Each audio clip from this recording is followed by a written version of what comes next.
G'day and welcome to the Grow a Small Business Podcast. I'm your host, Troy Truen.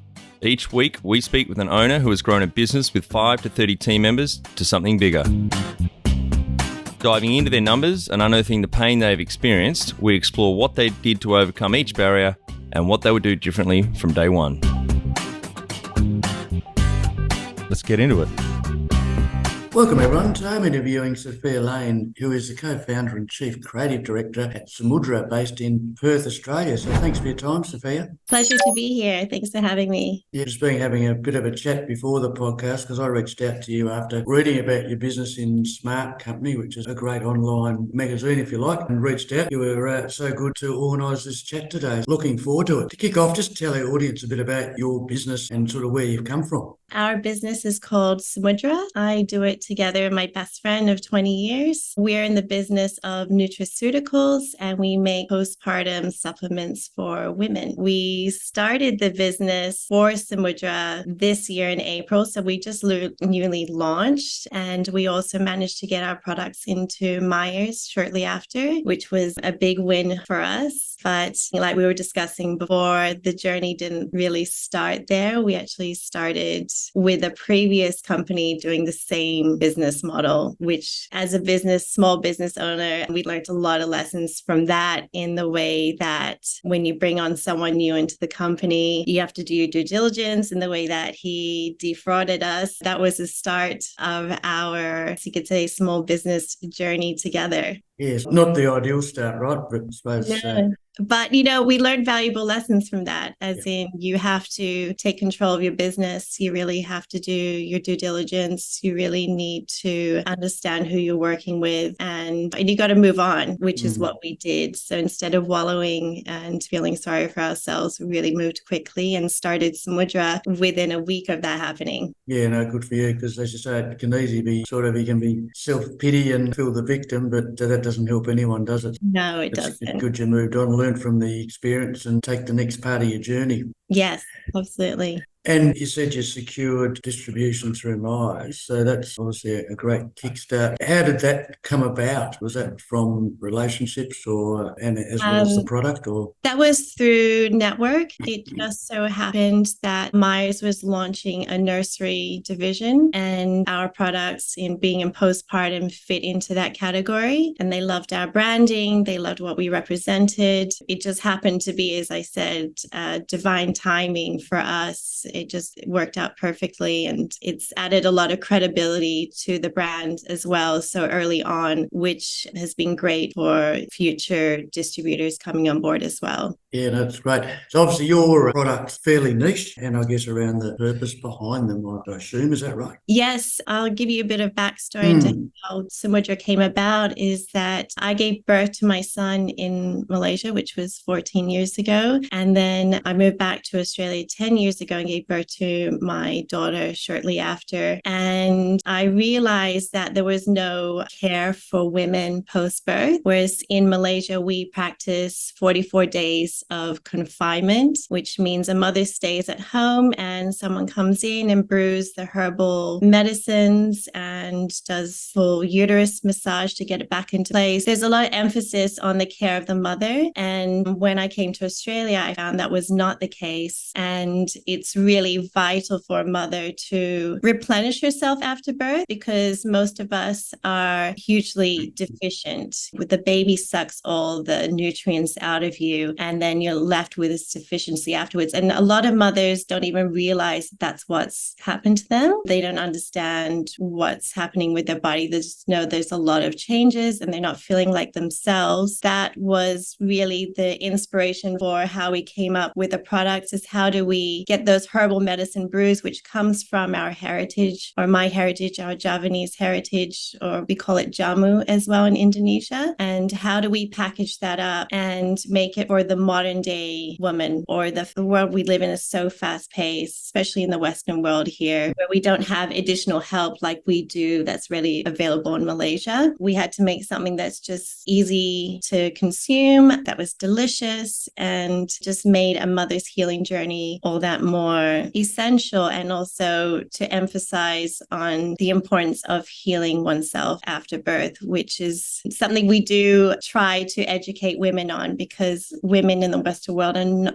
it's still quite a relatively new concept of looking after yourself after birth. Usually the emphasis on the baby and not the mother. That really is how Samudra came about. And my partner in Malaysia, Ivana, who's also my best friend, as I said, she has a background in nutraceuticals from before that really helped us really launch the business in the way that she had partnerships with the lab over in Malaysia. We have R&D and a group of scientists that work together to do our formulations, which has been life-changing for us. What a great story, so inspirational. So do you use that sort of backstory in your marketing or your website or in any part of the business? Yeah, definitely in the branding, definitely in the website. It's really important as a brand to craft the right story. It is a genuine story, something that can relate to mothers, something can relate to your audience, because that's what consumers buy into, is really the story that's behind the brand. And we're both mothers between Ivana and myself. We have 5 children between us. We know what it is to go through all the hardships of being a mother, the hardships of giving birth. And a lot of mothers go into depression, and most of the time they don't even realize that they're deficient, which if they had just taken supplements like ours, you'd easily work yourself way out of that. Branding is essential in the way of crafting the story. Without it, I think it's really hard to grow a very successful brand.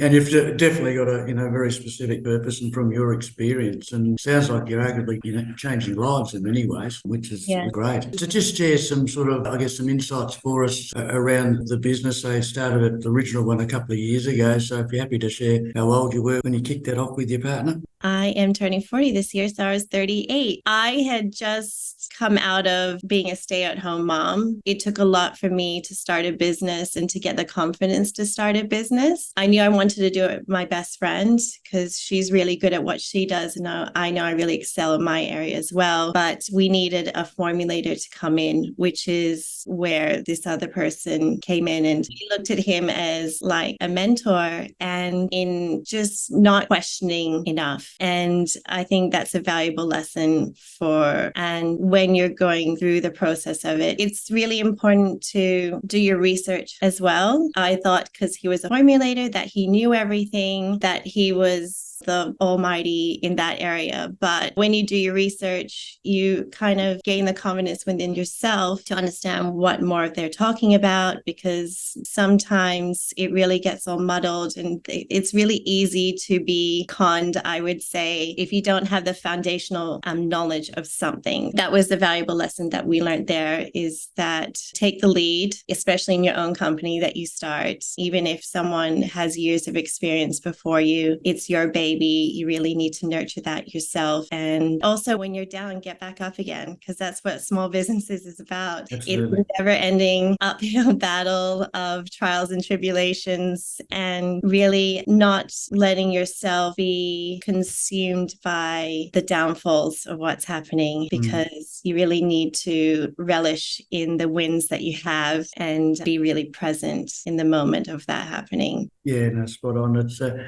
saying I love is you either win or you learn, you never lose. Exactly. So it's like you're saying, it's how you respond and learn from hits or losses, and you move on, as you say. So in the 2 years that the business has sort of first started out, can you give us an indication of sort of the sales growth over that couple of years? We didn't actually start with the sales of those 2 years. The 2 years was mostly research and development of the product, which in the end, he never came through with. That was the downfall. But as soon as we realized he wasn't coming through with what he had promised. We made a decision, and Ivana, she had a magazine interview that was going to be published in 3 months, and we had to give our company name. And we're like, we can't give Mavana, which was our company name at the time. So we need to come up with a new one and a new company. So we did right there and then on the day and started the new company. And we managed to get formulations and everything done within a couple months. We moved really quickly through that process of designing new packaging, designing the website, all of it. We moved in what I would say really extreme speed because we learned our lessons from the first one. That took a long time to get to where we were, but we had all the tools at that point to be able to come up with a new product, understand how websites work. The key is just to get back up again, always find a solution for the problem because we're solution-based women. There's sometimes you need to pivot and go with a new idea, and sometimes that takes you in a direction that's more fulfilling than one you had envisioned for yourself. Big lesson in the beginning, but huge reward. Yeah, absolutely. So do you have any employees? We do not have employees. We have partnerships with the lab, partnerships with a marketing agency, also website developer, but everything else is done in-house. We also have partnerships with packaging and warehouse. They ship all our products out, but everything else, branding, social media, that's all me. PR, that's me.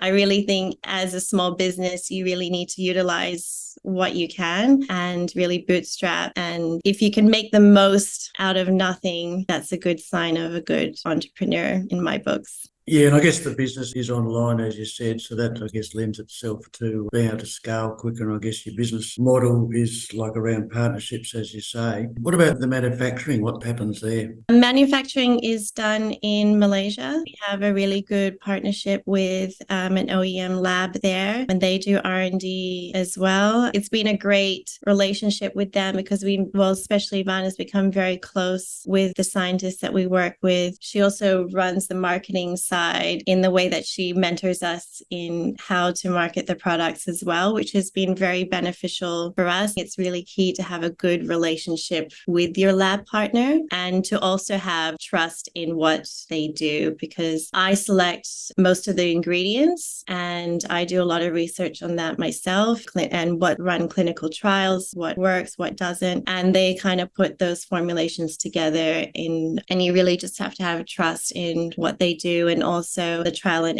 error of testing the products as well, because we really wanted to make sure that our products work. People make product just to sell. We're not in that business. We're in the business of really helping women to heal themselves, because I never want another woman to feel the way I did after birth. And it's quite a lonely and hard journey as a mother. And when you're not feeling like yourself, it's really important to know that it's not just because of what you've gone through. It's probably because you're deficient in something. You really need to replenish those vital nutrients. No, that's awesome. I know it's sort of early days, but have you got a sense of what success would look like for you? We have a blueprint of what we would like success to look like in terms of the business, as in having an exit strategy within 5 years. But for me, on a personal level, success is really evolving as a human being, as in learning the lessons in life and mastering myself. Because to be successful, you really have to know yourself enough to be able to take yourself to the next level and just keep hitting those high points. Self-development, I feel for me, if I've gone to a point where I'm happy with that, successful. To me, on a business level, it really is building the company valuation to a point where we're happy to sell.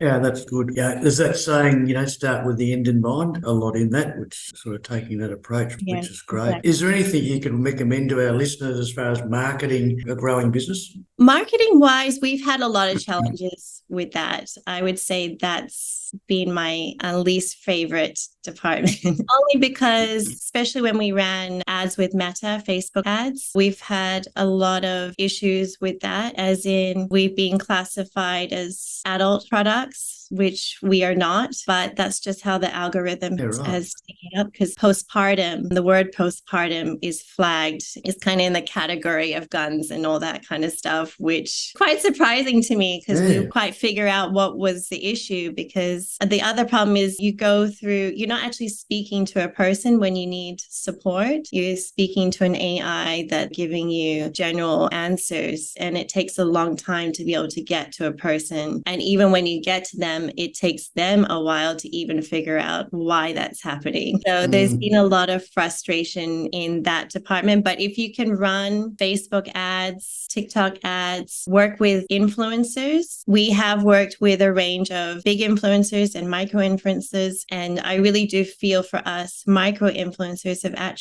have the most added value to us. In our case, we found big influencers have their audience because they're selling a lot of things. It doesn't always come across as a genuine sell. Whereas a micro influencer, you know that they actually believe in what you're doing and they talk about your business as well. They're happy to support small businesses. But if you can get a big influencer, for some businesses, I know they've really gone viral off that. That's one thing. And you need to engage with your audience. As a business owner, that took me a while to have the confidence to do, I would say, to put my face in front of the brand, to really be talking to your consumers, because they want to know that they want a face behind it, to know that your story is real and to feel like they've bought into the brand, to what you're trying to do, to be part of a community, which is also what we really promote, is being part of the Samudra family. When you come on board and buy a product, you're not buying a product, you're coming on board to be part of Mother's community and to know that you're not alone in what you're doing and there is support out there, and through many women going through the same thing. But also in marketing, I would say that really running the ads, I know a lot of people emphasize on SEO as well, but if you can do blog posts, that's a good way to get your SEO. Podcasts, even PR, I would say, is huge for a small business. Getting your name out there. People need to see the brand at least 5 or 6 times before they actually want to buy into the product. Just make it look like you're everywhere. That's really important to start off with. And also, I would say you can go with a marketing agency, which is what we've done only recently. They add a lot of value, as in they take reign over running the ads and things like that if you have the money to do so. But I would say if you don't have the money to do that, I would go on and watch YouTube videos and educate yourself on how to market a product, what's the best way for you. I'd also say Sell Like Crazy, this book by Sabri Subi. I don't know if you've heard of him. He's on Shark Tank. He actually has a blueprint in this book of how to do the perfect marketing funnel, which I found to be tremendously helpful in understanding how marketing works, because there's so much information out there and everyone's going to sell you something. Every agency is going to sell what they're good at, but you really need to decide what's good for your business and what's going to work. That's a good tip. So what was the name of the book again? Sell Like Crazy by Sabri Subi. As an entrepreneur himself, I love watching all his videos, and he really does a good job of filtering out what's unnecessary marketing. A lot of people get distracted with, it needs to be a certain way, or I need my ad to look like this and it needs to look beautiful. But actually the aesthetic of things is really not that important when it comes down to it at the end of the day. From what I find, it's the message that comes across, as long as it's genuine, but not everything needs to look as beautiful as you think it does, which I had to learn that lesson the hard way as well. As you say, in the marketing sense, there's a lot of crap out there that you've got to wade through. So it's a good tip. That's a good reference point for our listeners. Are you a small business owner who is ready to take your professional growth to the next level? Sign up to the Grow a Small Business Weekly newsletter. This is your go-to email every Friday and will take about 2 minutes to read. Join the Grow a Small Business community who, like you, are investing in their professional development. Each week, we curate valuable resources, whether it's expert advice, books, podcasts, industry insights, or actionable strategies. We've got you covered. Leave your email at growasmallbusiness.com/weekly.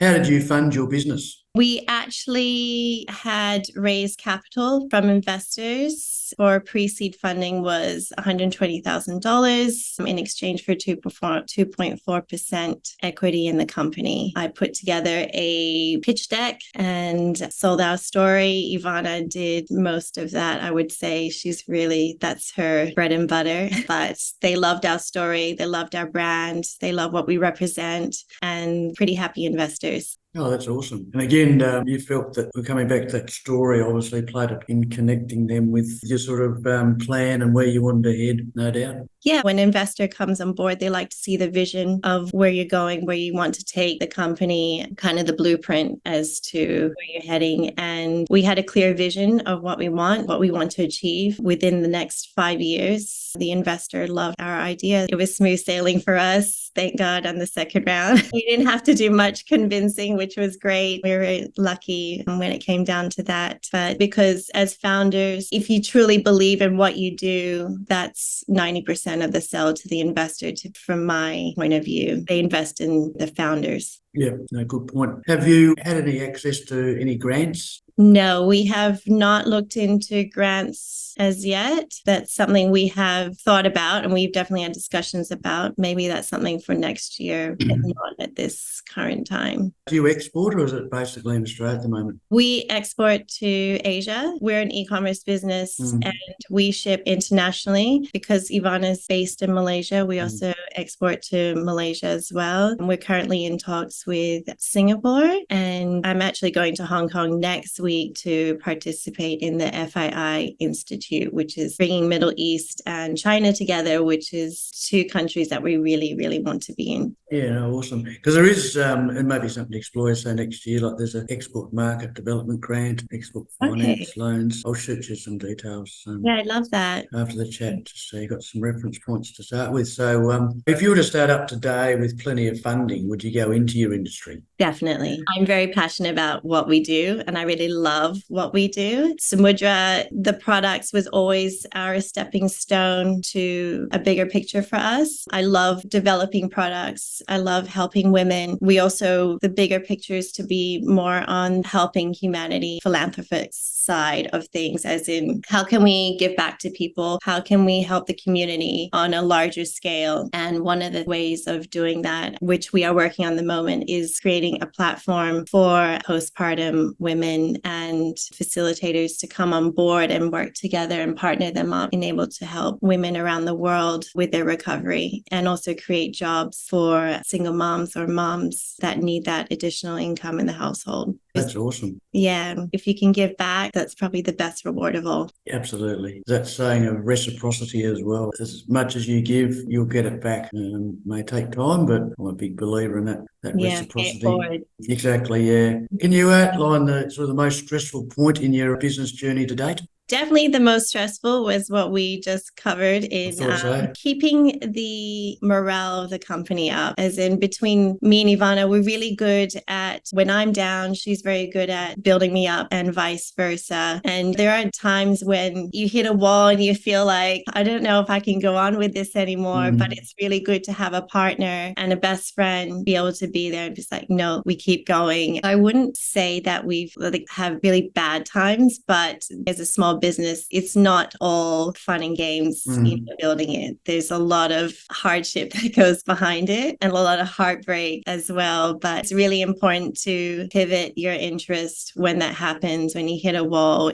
Maybe it's because it's not meant to go in that direction, and maybe it's trying to take you somewhere else. And that's what we've learned. If something's not moving or not flowing in one way, you just got to move somewhere else. And that's probably the better way to go, the road less taken. Yeah, I think it down to that point, focus on what you can control, right? What area in the business do you feel you've had to work on the most to add the greatest value? I've had to upskill a lot in this year, especially out of being a stay-at-home mom for several years before I was in event planning, but having to go back into the workforce. And then the world has changed quite a lot in terms of marketing, branding. I've had to upskill a lot and really teach myself a lot of things through watching YouTube videos, listening to podcasts. I I did a PR course as well. Having to upskill has been the main thing this year for me in teaching valuable lessons to myself, but also giving you the confidence to know more about your business. It's really important to know the foundations of everything. I may not master PR or marketing or website design or packaging design, but as long as I know the fundamentals of how it works, you have a pretty good start, especially when you start to grow and eventually take on staff. You have a good bearing as to what they're doing, what their role is, what they should and shouldn't be doing. Yeah, it's a good insight and a good tip. And even to, as you say, you've got a reasonable understanding, so you know what should or shouldn't be happening. So you can't be the fooled or otherwise, right, as the business grows particularly.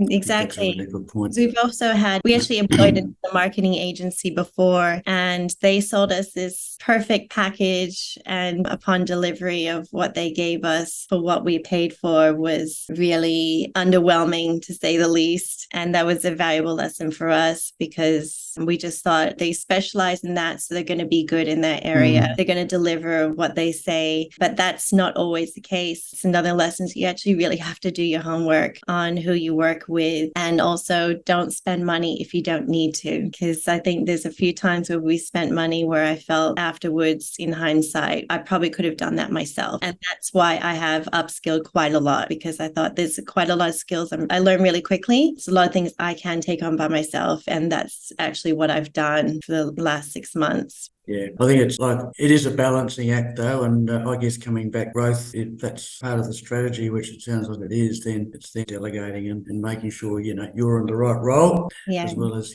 putting everyone else. But I think it's a good place to start, like you say, and a good insight for our listeners. What do you love most about growing the business? I love that I get to do it with my best friend, for one. I also love the journey that I've been on in growing the business, as in my personal development. I've grown immensely within such a short period of time, and that's really been so rewarding to me. But to be able to do it with your best friend doesn't get any better than that, because we speak every day on the phone. Half is business, half is everything, all the personal stuff. And it's just been such a lot of joy. We actually really enjoy working together. We just did a pregnancy and popped trade fair in Singapore. I noticed that there's a lot of people doing small businesses on their own, a lot of mothers doing small business on their own. And I feel like it's quite a lonely place to be in if you don't have someone there with you to share those highs and lows. That's really been the best part of it. And also, we're like yin and yang. We work perfectly together and knowing our strengths and weaknesses. Well, it certainly sounds like it's working well. And as you say, it's a bonus. She's your best friend, and being able to bounce things off each other with different skill sets is really important. I guess that's why for some, many small businesses, it is a lonely place. Getting people around you can have that in a different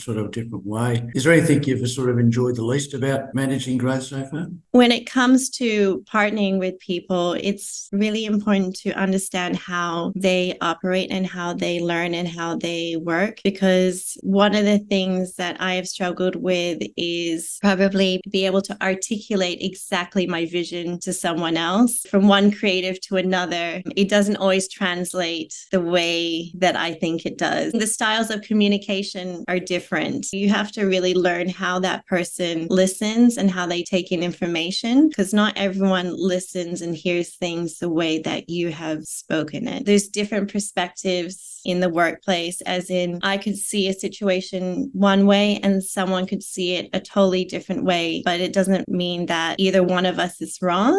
It's just that the way we perceive things is totally different. And I think it's learning how people work around that, and good communication is really critical as well, and understanding really how to deliver information to people. I think it's really important. It's like any relationship, business, personal, or even sport, communication's a cornerstone, isn't it, to success at the end of the day?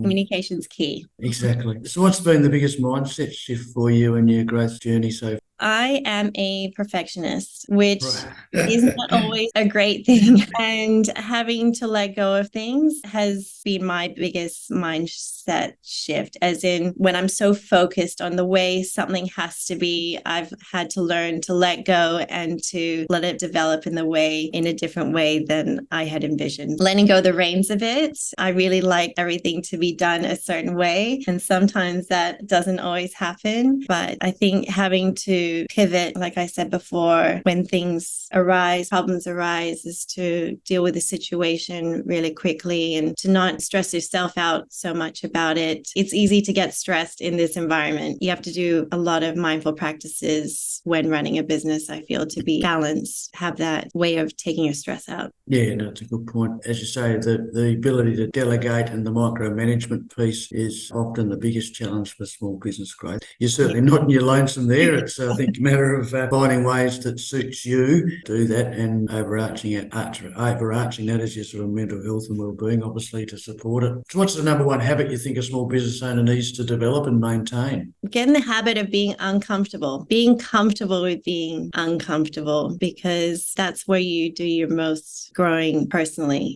Growing a small business is all about being uncomfortable. You have to constantly challenge your boundaries, challenge your perception on things. And if you're uncomfortable, I feel that's a really good thing for you. Being in a safe zone is not going to get you anywhere. You have to take the risks being uncomfortable. Good tip. I know you're sort of on the early days of building the business and building a team and culture, but have you got any sort of thoughts around things that you'd recommend to build a sustainable and, as we call it, kick-ass culture? Is to always keep in mind that as a leader of the business, you're always a student. There's no such thing as being an expert in leadership. I don't think it's just like being an expert in parenting. I think Simon Sinek said before, it's a constant school of life, school of learning. You really need to take those lessons. And I think it's knowing that you don't know everything. One thing to really understand. A lot of people think that they're an expert.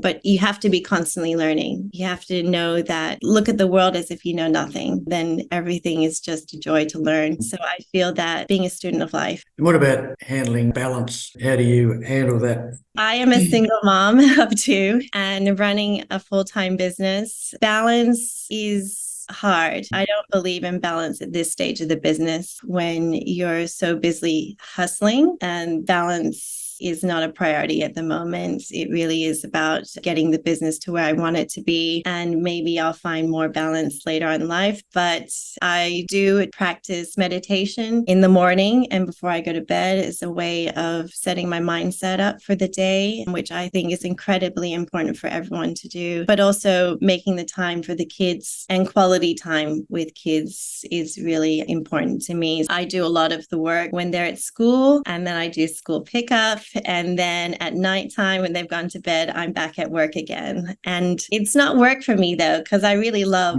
doing it and I love learning. I'm filling myself up with information and podcasts and everything else. Anything I can do to get a leg up and advance the business, that really is what is my joy every day. I'm not sure there is such thing as a perfect balance for single moms or even moms that are working full time. We are multitaskers. We do everything. And I'm not sure I truly believe in balance. Yeah, well, I don't. I mean, that term work-life balance is thrown around, but I reckon it's bullshit myself. It's more how you integrate your personal life with your business, because, as you say, I mean, most business owners are passionate about like what they do, and as you are, very much so. So it's how you integrate it into your personal life is really important. So like you say, just making sure that drop-offs and the pickups and being with the kids, because they grow up pretty quick and you'll blink and they'll be gone, that type of stuff. And I mean, I think like you can do your work and be super hyper-focused for 6 hours straight, but then you can go off to the beach and have a swim in the ocean and just have that downtime. For me, that's my type of balance. Is when I'm feeling overwhelmed, I will take myself out of that. And as I like to say, find my formula, as in my formula for happiness, whether that's free diving is one of the things I love, or playing my favorite song, but just anything to get you out of that mindset of being overwhelmed. That's how I balance my life. Yeah, that's good. You've certainly got plenty of water and beaches nearby, haven't you? So you can. We have the most beautiful beaches here. How much professional development have you invested in yourself? Because you actually mentioned that earlier. I mean, it sounds like you invest a fair bit of time and energy into A lot. professional development.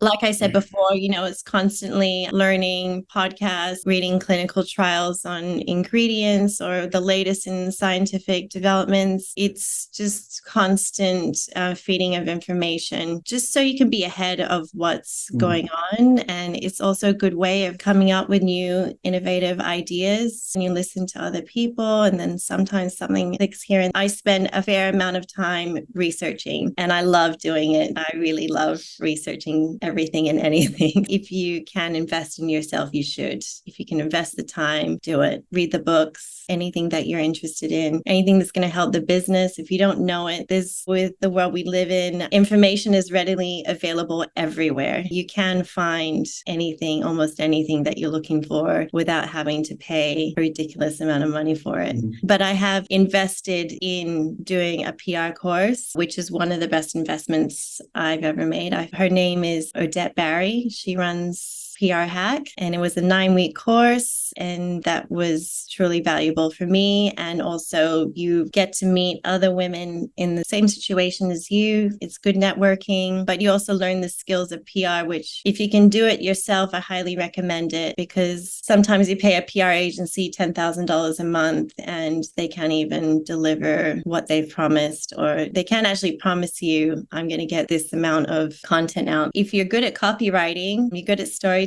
I would do recommend to invest in a good PR course like Odette Barry's Hack Your PR, and do it yourself. If you can do most things yourself, I would in the beginning when you're first starting out. That sounds good. We might have to get that on our 5 Friday podcast as a guest to She's incredible. I have to say, kudos to her for what she's done. She really believes in you as a business. She really does want the best for you. And the relationships, contacts you make from that is invaluable as well. Yeah, awesome. Like you say, there's a lot of content out there now, isn't there? I mean, arguably there's too much for, so trying to wade through what's relevant. That's where Grow Small Business comes into it. We've got lots of content, including these podcasts, to help our listeners and students on their journey to try and help them cut through the huge amount of content and stuff out there.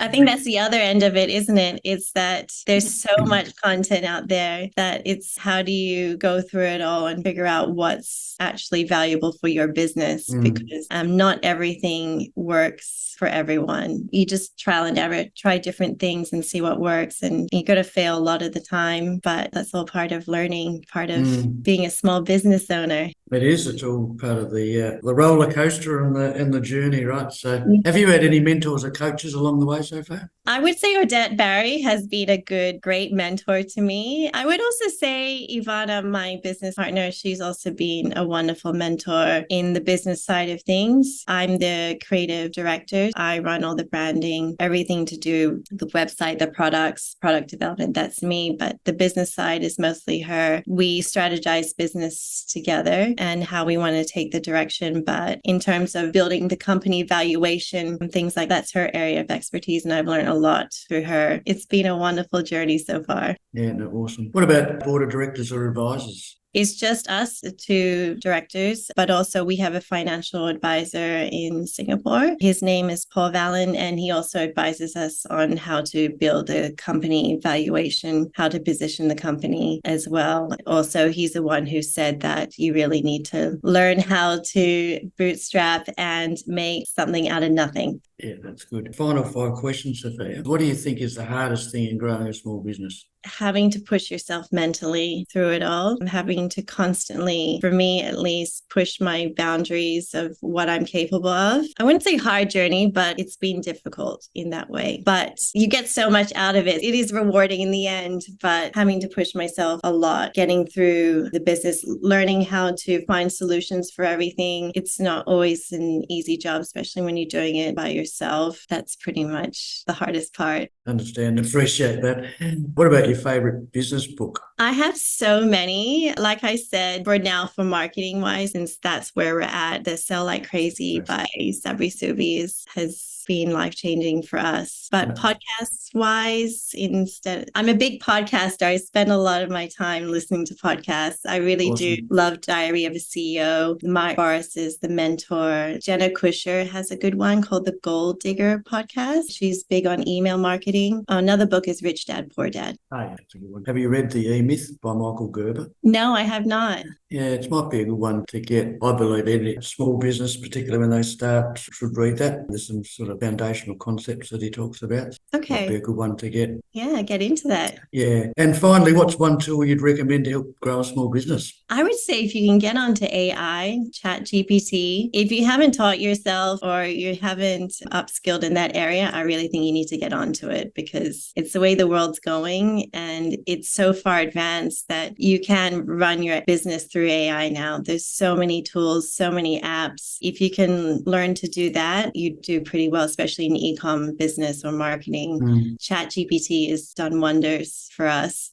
Yeah, awesome. That's good. Like any tool, when it's how you use it, right? It's not the be and end all, but certainly can be a great tool to help you grow. I mean, it gives you 60% of what you need, and then you take it the 40%, the rest. Exactly. Of it. Yeah. And I know it's only early days in your business journey, a couple of years in essentially, but what would you tell yourself on day one of starting out, knowing what you know now? Take your time. We rushed a lot of things, mostly because I'm quite impatient as a person. And we put a lot of emphasis on creating the product. What we, in hindsight, should have done is put a lot of emphasis on marketing to begin with. If I were to do it all over again, we'd start off with a big marketing campaign and then focus on getting the rest of the product development. The website we kind of did things backwards when we started out. Yeah, I guess every business has got its own model and journey, but I think marketing tends to be, it's one of our key pillars for business growth, along with people. But I think you're right. Most businesses don't necessarily give it the importance that it should. That's a good way to wrap up, Sophia. Really appreciate your time and listening to your experience so far. It's early in your journey. I'm certainly look forward to watching you from afar and hopefully we can catch up one day. Yes, thank you so much for having me on here. I hope I provided some valuable information to your listeners and look forward to the next one. Yeah, awesome. Thanks, Sophia. Thank you.